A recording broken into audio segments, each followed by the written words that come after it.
And as the countdown continues to the next year's elections, a coalition of non-governmental organizations has called for the involvement of civil society in the electoral process.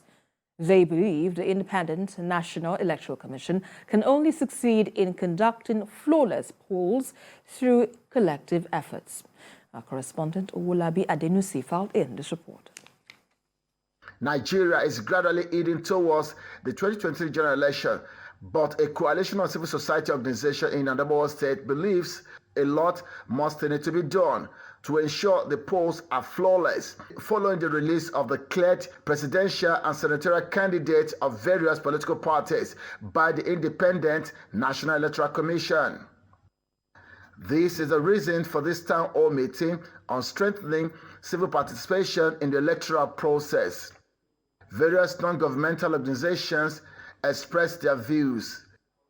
The convener of the meeting, Ambassador Peter Eguda, urges various demographic groups to play their roles in the process that will usher in new leaders that will be entrusted with the nation's commonwealth. It warns against any sharp practices by moneybags, politicians, and government officials at all levels that will demean the 2023 general election.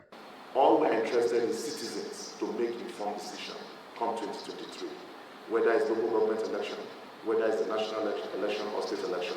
Citizens must be equipped to make informed decisions. We need to extend a lot of the civic and voter education activities to the community of persons with disability. They represent a significant proportion of our population in Nigeria and in Adamawa State. And I think the electoral umpire also has a role to play to make sure that the voting processes is inclusive.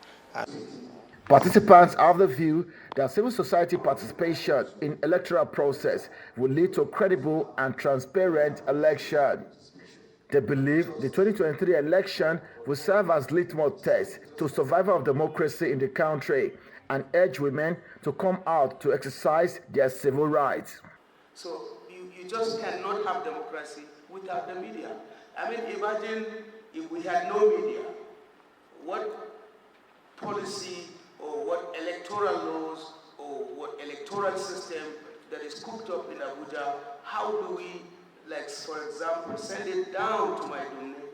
These days, when a girl wants to go into politics, you hear different suggestions. If you go into politics, you won't take care of your family. How will you care for your children? Women should be encouraged. We have what it takes. Event watchers believe the increased involvement of media practitioners and other key players in the electoral process will strengthen the nation's democracy as the government will be held accountable.